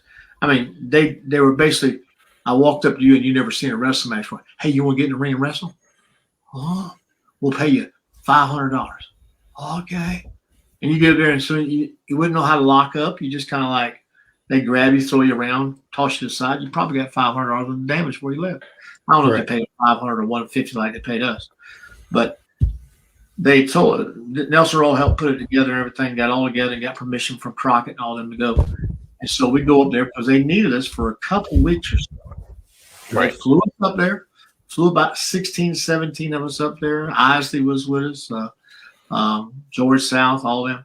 So we get all the way up there. I'm the older guy. I'm the senior. I'm not real old, but I'm older than they. They're all in their 20s. I'm in my late 30s. So I get up there and go in. I check in. From Charlotte, North Carolina. I said, oh, yeah, come here. And, man, they had a buffet set up. They had food. It was like going to one of those movie theater type. Dressing area was immaculate. It was like, look, guys, get something to eat. And they got steaks laid out here. We're sitting there going, wow, we don't have to wrestle for another 4 hours. This boy's eating. I'm eating. And so we took some stuff. Leaving that night, we're heading back to the room. We're taking some stuff with us. So we go out there and we get the guys are out there and we're going. I had the Ultimate Warrior. About took my head off. But had these different guys that were like stars. Yeah. I'm thinking they're like our guys. They work with you a little bit, give you a hip toss, say hey, but they're ripping you, boom, boom, and it's hurting. It's like you're in a fight. Yeah. And so all the guys come in, look at them, they're stiff. They're stiff as can be. That mat's like a hard as a brick because they're slamming you on a ring that didn't give, barely padded. And you hit on your hip, it's cracked. If you hit flat, you try to cover as best you can, but it's hurting like crazy. So they're slamming us around, clotheslining, boom, boom, boom, just treating us like trash because that's what they did to all the other guys. Right. That's why they're all injured. They can't do anything. And so I got the guys together and I said, hey, give them what they give. So what? I said, listen, they hit you, lay it back into them. They're not expecting it, so you may get lucky. So they said, sure enough. And so some of the guys who were a little more experienced, and it's all of a sudden, I laid one shot in. The guy gave me a shot, and I went, pop, right to his gut. Oh, so what the hell was that? I said, it's what it's going to be. You do this because we're going to fight. I was lucky enough to have some decent guys, but guys were being mistreated. I mean, these guys had families. I have a family. That was me. But next thing you know, they got a little lighter the next day. It was just they just weren't quite stiff. They said because they didn't want to get hit. I said it's going to look really bad. The world champion gets knocked out on TV because it's going to happen. Yeah. These are country boys from North Carolina. They know how to fight. I said, me not so much. But I know that boy right there. You make him mad, he'll knock you out. But, I saw that you wrestled Owen Hart as the Blue Blazer at one point, and you did get a little offense in there. You know, because I talked to him before, and they were having a hard time finding somebody to match him with because he could do all these flips, and the guys that he wrestled against weren't assisting him at all. I mean, you can't fly through the air; you have to have a little bit of help. And I told Owen, I said, Owen, I was a gymnast in college. I can do a round off back handspring. I said, I'm not going to do it because it's been 20 years, 15 years. I said, but when I was in college, I could do round off back handsprings. And we used to do events at elementary schools where a guy come run to me and I'd flip him in the air and make him land. I can do the same thing with you. I said, I see what you're doing. I'll just carry you and put some support on you so you can do some things that you want to do. He said, so you can help me on that? I said, yeah. I said, that back flip you always do. They always throw you way too far and you don't. I said, got to get you up and not force it. Let you get once you leave my arms, you'll know how to turn to a half turn or whatever. He says, good. So down there, he felt so much more confident because he had just gone to that gimmick. He had just started doing it. And I think he walked across the ropes one time and he flipped off of that. And then I did a back flip to him and I turn around. Next thing I know, he's drop kicking me. What the hey? Where's this guy? Because I just threw him in the air like a backdrop. He landed on his feet. I turn around, boom, here comes a drop kick. He thanked me after the match. He says, yo, that was perfect. I can have you every night. I said, I'll be going in a couple of days. Be gone. I said, that's how you ought to be done. And that's the first time we've been in the ring together. So if we had several matches, it would have been a whole lot better because we could have done stuff. Because I was trying to time him and get him just right. And he was so good at it, I was helping him too much. Right. He was not getting any help that he would overcompensate and almost flip out of it. I said, we'd had 3 more matches together. We could have so much fun flying through the air, and I'd look like the dummy getting knocked down every time. I just should have got on, turn around, boom, drop it, arm drag, boom, boom, over top ropes. Just, but how they did him when he died, that we said, never again. We're never going back to that pit. Those people do not care. Because in a regular baseball game or a football game, guy has a heart attack on the field, game's canceled. Yeah.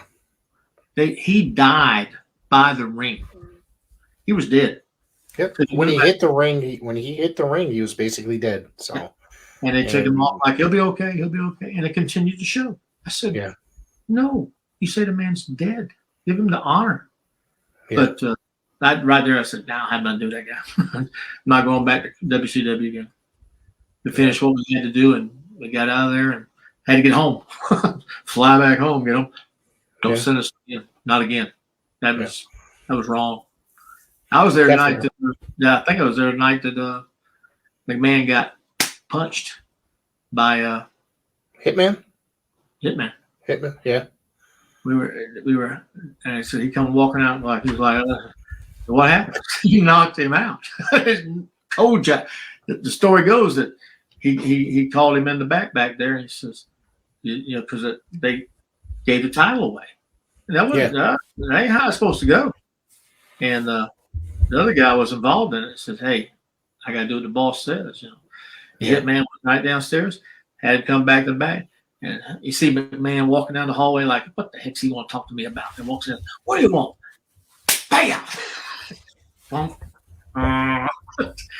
They said the man come walking out like he was drunk. And he was. He was knocked out. Yeah. And I said, I admire him for that. I said, son of a gun, you don't do that to a champion. You work it out with a champion. And he would have probably done what he want to do if it's right. But not everybody, not all champions go along with the finish. No, we're not doing it that way. We're going to do it this way. Yeah, okay. Right. Can we do a little bit of this? We'll do it. You negotiate it. But there's a lot of guys. I was in Japan. And I was like, said, we're going to have you get beat by so-and-so, so-and-so. And the guy was too close to America.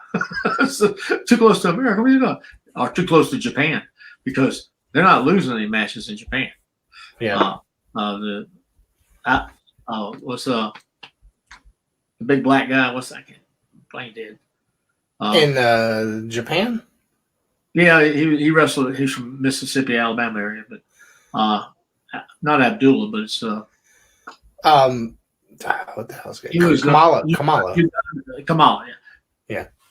What the nicest is one of the positive things in wrestling. He's our biggest line we had in Australia. We were down in Australia for the IWA, which they were starting a group of IWA, and he goes and said, "Man, I tell you, this is how it's going to be this way. It's going to be this high." He said, "Is that right?" So he'd always say, "Is that right?" And so he said, "Well, come on, we're going to have so and so go over on you." And he said, "Oh, we can't do that. Too close to Japan. We'd be in Australia. It's too close to Japan." Because it gets back to Japan, guess what? They're going to know about it. Yeah. They're not going to pay it. He got screwed over by WWF so badly. I mean, he was paid stump change. And he was he was the draw. He was a big deal. He lost all kind of diabetes and stuff. Yep. But you would just love sitting around shooting the bull with him. He's just funny. We laughed and laughed and laughed. And he'd talk about different wrestlers, and he'd tell what he did. We just started giggling and laughing like a bunch of little kids, because he was just a good guy. You couldn't have found him. Yeah. We just had a whole month in Japan, in Australia with him. And we went around to the zoo we had there and everything. It was like a Carowinds or a King's Dominion type park. Right. And we wrestled every day for about 20 minutes. And then it'd be an early day and a late day. And it was just like going to an event that you go to, like one of those song shows. It'd be a wrestling match. So we'd go either have the early show, which we start at 12 o'clock, go out there for 10 minutes. I'm done. Back to the room, get free food, out of here. So they paid us, several $1,000s to go down there and do 10 minutes worth of work a day. It was funny. It was great. I'm like, this is all right. We had breakfast in the morning. They had to pay for all breakfast. That was the only thing. I mean, back then, this is, 1992, something like that. And a buffet, eat all you want, was like $20. Yeah. Well, we'd pay $3 here in America at the time, like $20. So we'd sit there and eat like crazy. And then we found out they were having hamburgers at the event. So we started skipping breakfast. We go and get all that. Can we take some? Yeah, take all you want. Shoot. I take 9 hamburgers home to the motel room and go downstairs to the microwave and cook them suckers in our room. And that's what we lived off of, because we couldn't spend no money. It was a cup of coffee was $4. That's when coffee was 30 cents. It's $4 in Australia. Hey, I bought somebody a cup of coffee. I said, "What? $4? Better drink all of it." We didn't even half a cup. No waste my money. Wow, it was a nice trip. Australia was a great trip. Japan was a great trip. I was going to ask you, this would be probably. I want to know about your trip. You worked with All Japan, and I have it here. Yeah. 1987, I think. Yeah. 86 or 87. I mean, that was an opportunity that Nelson Roll helped line up. He said, "Listen, I got you want to go to Japan? I got you. It's Japan." Oh yeah. I said, they'll fly you out there. They'll pay you $10,000 to wrestle. I said, $10,000. Yeah. Are you kidding me? 10. Do you mean like $1,000? No, 10,000. That's your pay. Is that because I'm special? Yeah. No, everybody gets paid. Darn, I thought it was special. But so I get over there, and of course they check. I have a passport. Barely got it in time. Never had a passport. So I got a passport. And boom, went in there. And the first night there, we're in this arena. What a big arena! It was like an auditorium. Mm-hmm. And knowing the Japanese people, didn't know them. Didn't know how they acted. But most of these little 12, 13-year-old little boys were big fans. That's the market. And they come running up, and I'm standing next to Stan Hansen, who I had just met. And Stan, he's not as tall as he was when he was in Japan. He's much taller then. Now he's short. I'm like, he's the same height I am. I said, Stan, he shrunk. He's compacted his back. But he's standing there, and he's like, he's showing the back like he's playing the part, right?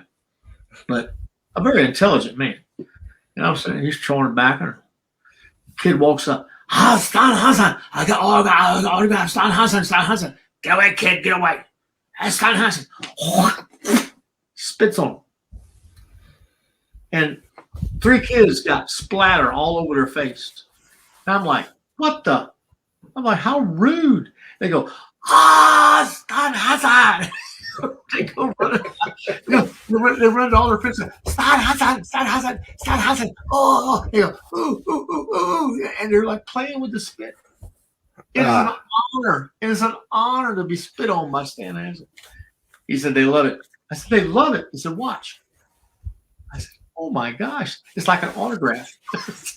So they just think it's funny as crap. He says, just water. So we're wrestling, and I'm not a drinker. I never drank in my life. I don't smoke and all that stuff. I'm just a regular guy. I like to eat. Yeah. But we and Stan's kind of like hey, get something to drink with us. I don't drink. So he starts thinking I'm gay. I'm sorry. That's I'm like, no, I'm not. I said, I'm not gay. You ain't chasing no women.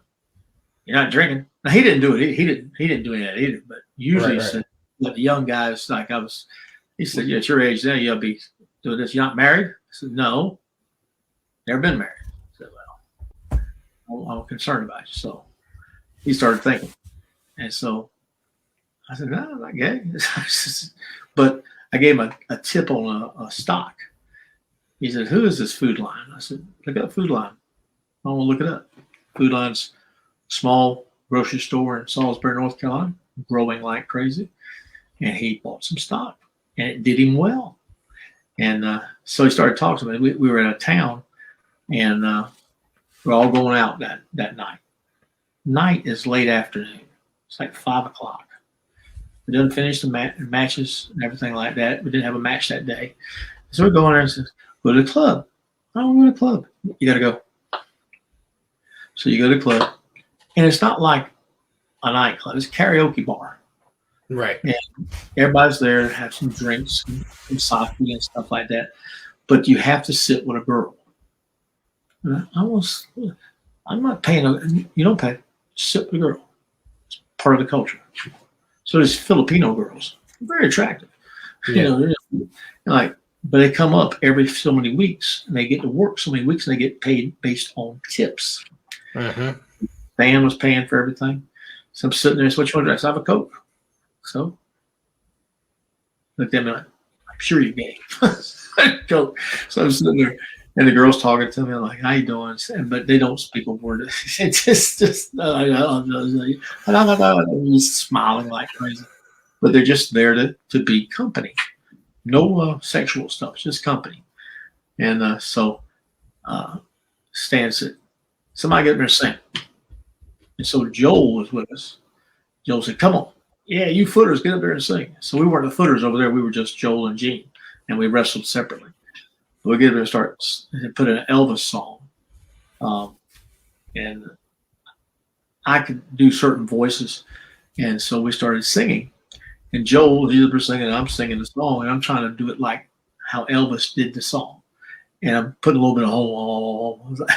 And so all of a sudden, people say, "Stop! Oh, Elvis Presley! Elvis Presley!" And so Joel walks off the stage and leaves me singing. So I sing the whole song and walk down, and Stan looked at me and said, "That was pretty good, Ligon. I'm looking at you a little differently now." And so from that point on, we were buddies. So, he said, "Maybe you're not gay." I said, "No, I'm not gay." I'm happy, but I'm not gay. That's funny. That is great. So we met up after years and stuff like that, and he always asks us, "Where's that Ligon guy?" I says, "You want to sing some songs for me?" I said, "Not today." But he comes back ever so often, and nice guy. He came very close. But he kind of walked me through the whole thing in Japan. He said, I lost a match I wasn't supposed to lose. I misunderstood them because they you're over. You over. I said, over what? Over this? I under. Okay. And they got it mixed up. And so I thought I was supposed to get beat by this guy. And it's one of their guys that gets beat all the time. Yeah. He's the guy that loses. And guess what? He won. So he said, "Oh, what happened? No. I said, "What about when I'm cool?" That's why I'd be mad. I said, "No, I'm not mad. That's fine." "Oh, no. You no lose. No lose." I said, "Never." That's okay. So I wrestled with the guy was a world champion WWF, redheaded guy. What's his name? Back in the 70s. Bob Backlund. Bob Backlund. No. I'm talking about a smaller guy, more fit. In the 70s? Yeah, he's before Backlund, and was in tag. I'm trying to think. Before Backlund was Superstar. No, Billy Graham, Bruno, Ivan Koloff. It's all in that group of guys. He was an older man. He was an older man when I was wrestling there. He was I was in my 30s, and he was in his 40s or 50s. But nice guy. Just can't think of his name though. The only redhead I can think of is Bob Backlund. He's kind of reddish blonde. He was kind of But think of a movie star looking guy. I mean, he was always very, very eloquent on the interviews, and he wasn't he was more of a gentleman. That's like, but you'll think of him. I'm horrible with names. I'm just trying to remember because I'm trying to think of the lineage. I mean, of the champion over there. So I'll remember it at some point. I'm sure. Yeah, because he was in that little genre there. But when we went to in the 80s, he might have won in the 70s. I don't know. Yeah. It's like, not Bob Backlund, but it's something like that. You'll think of it. I mean, I know all the. I mean, it's my area. There was Bruno. There was. I'm trying to think of who else could have been. I thought I named everybody. Maybe I'm not. Maybe I'm off. What's that? Keep coming forward with it. Don't go back so old. He's actually probably the 70s and 80s. So you wrestled the Great Kabuki over there. You tagged with Nick Bockwinkel over there. That's kind of amazing. Nick Bockwinkel, that's who it was. Yeah, AWA World Champion. AWA World. There you go. Yeah. I knew he was a world champion on something. Legendary wrestler. Nick Bockwinkel was amazing. Yeah. He did work for the WWF, I think, in like 1988, 1989 as an announcer on like the televised house shows on like the Madison Square Garden Network and stuff like that. He did phenomenal shape for a man. He was much older than I was.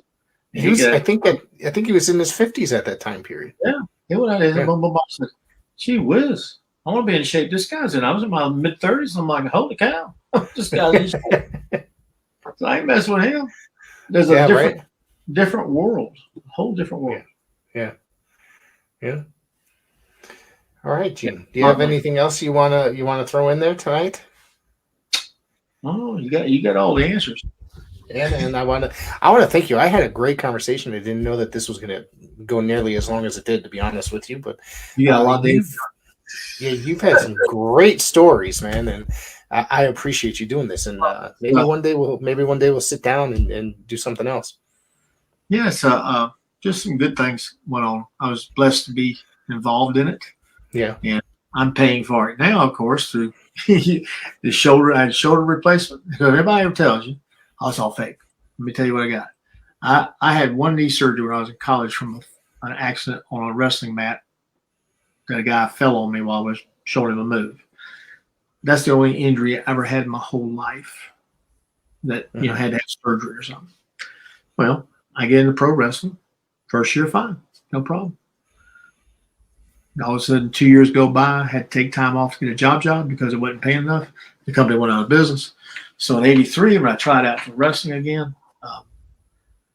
next thing you know, I tear my knee. I said, oh. And I was playing basketball for a charity thing for the WCW. So my right leg, I popped it. I said, doggone it.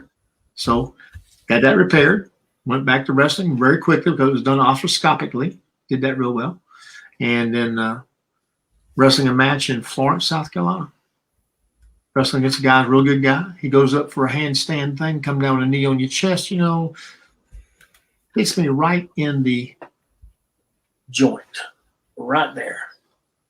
Pop. I just lifted weights that day. I was tight. So he hit that thing like a piece of meat. Bing. Tendon comes off. Muscle rolls right up. I'm like, oh, that hurt. But I didn't realize I'd torn my pec. So I was sitting there and I flexed and that thing just kind of puffed up. I went, oh, crap. So we finished the match. And so I go to the dressing room. And one of the guys there I knew, Crusher Khrushchev, he had a torn pec. Never had it repaired. I said, Crusher, did I tear my pec? He said, flex. He said, oh, yeah, you tore it. So you got to look like me. And I looked at him and I said, I ain't going to look like you. So I go to the emergency room in Florence, South Carolina. They were working, they had an accident stuff. But all of a sudden, this doctor is taking all these doctors to be around, interns, walking around, and they got me back there with somebody who's basically a nurse and stuff like that. And she says, Doctor, I need your help. So the doctor comes in, she pulls the curtain back, and he's standing there with these 10 or 12 doctors to be. And he said, what's the problem? So he hurt his chest. I think I tore my pec. He said, huh? You'll flex. Flex. Oh, don't move. Come here. All of a sudden, I'm sitting there in front of all these people looking at me. Said, sir, would you mind flexing your chest muscle for me? So I flexed it, and they all went, all the eyes went wild. This, ladies and gentlemen, is a torn pectoralis major. This is what happens when the muscles tear from the shoulder across, tear. Thank you. What are you going to do about it? He says, oh, I suggest you find your doctor back home tonight, the next few days, and have it operated on.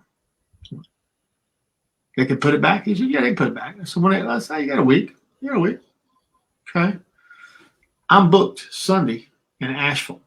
So this is Florence, South Carolina. It's 180 miles to Asheville. So I know I'm not going to have any money because there's no insurance covering me. I have to write a check. So I've saved my money up, got it saved up really good. They broke again. So I sit there, I get in the car the next morning. My arm is starting to turn dark because the blood is starting to pop. It's starting to get a little dark. Right. So I drive all the way to Asheville, North Carolina. I get there. I'm going against a guy named Lee. And Lee says, what's up? So I said, hey, Lee, whatever you do, don't drop kick me. Because he loved to drop kick. He just loved it because he was a little guy. He wasn't a big guy. So we lock up, and it's like, oh, it's sore as could be. So we lock up, and I shoot him off. He ducks, and he cross body rides me. That didn't hurt too much. So I get up, and next thing you know, he comes up with a drop kick. Ba-bam! I hit the ground, and this thing's like, oh, it's like it rocks. So I said, I got him in a move, and he grabs my arm and twists it. Oh, no, Lee, don't do that. But he's doing things out of habit. You don't think. You just do it. Yeah. So finally, I pick him up and slam him. I hold him down. I held him down. He said, don't kick out. Don't kick out. He didn't kick out.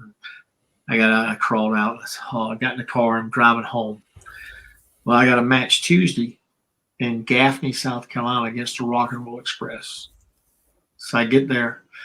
It is now black. Whole arm's black. And I walk around the back. I knock on the door. Hey, Ligon, what's up? Hey, Rick. Hey, Robert. How you doing? He said, listen, can I do you a favor? I said, I've got y'all on TV. And I got a problem. And they would go, oh, crap, what'd you do? I said, I tore my pec. It's tender. It is so tender, I can't stand it. And he says, don't worry. Who you working with? This other guy. Oh, I don't know who that is. It's a rookie. He'll be in the ring the whole time. Don't worry about it. so I get up in the ring, and first thing we did, standing there, I'm just sweating because it's hurting. I'm like, oh, I can't stand this. So we get in the ring, and I put my hand on the turnbuckle, and they start wrestling. Boom, boom, and they hit the ropes, and I realized the rope jerks a little bit. It's, oh, I'm like, oh, I took my hand off the thing. I said, I'm not doing that no more.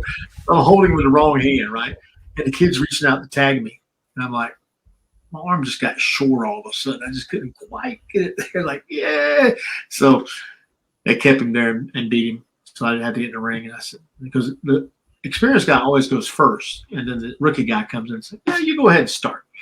So they threw him all over the place. And he thought it was great because he got thrown around all the time.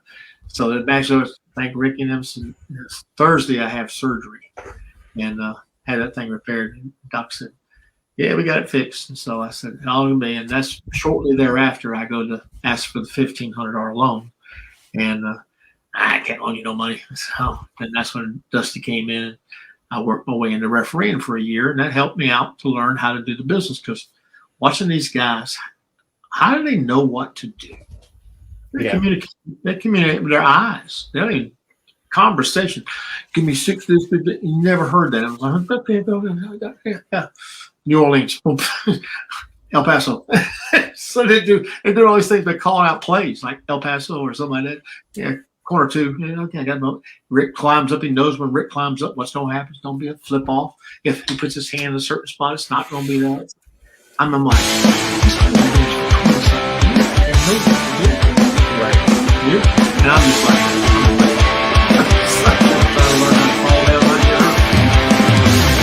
but it was a big time.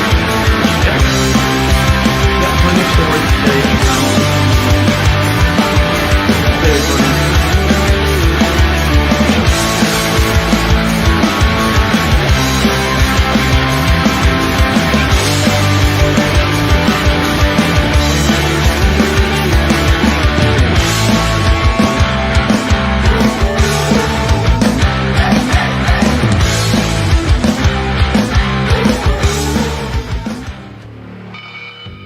Coming June 18th to Ultimate Classic Wrestling, it's the Wormez Chicago Library, featuring Bob Luce Monsters of the Mat, Hall of Fame classics, the Chicago Challenge, and more. Relive all the hits, flips, slams, and pins. June 18th, exclusively on Ultimate Classic Wrestling.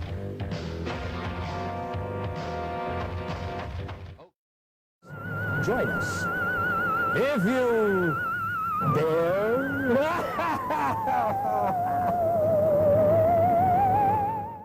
If you want to see more classic wrestling from the Savoldi Wrestling Library, head on over to the Ultimate Classic Wrestling Network, available now on all major streaming platforms.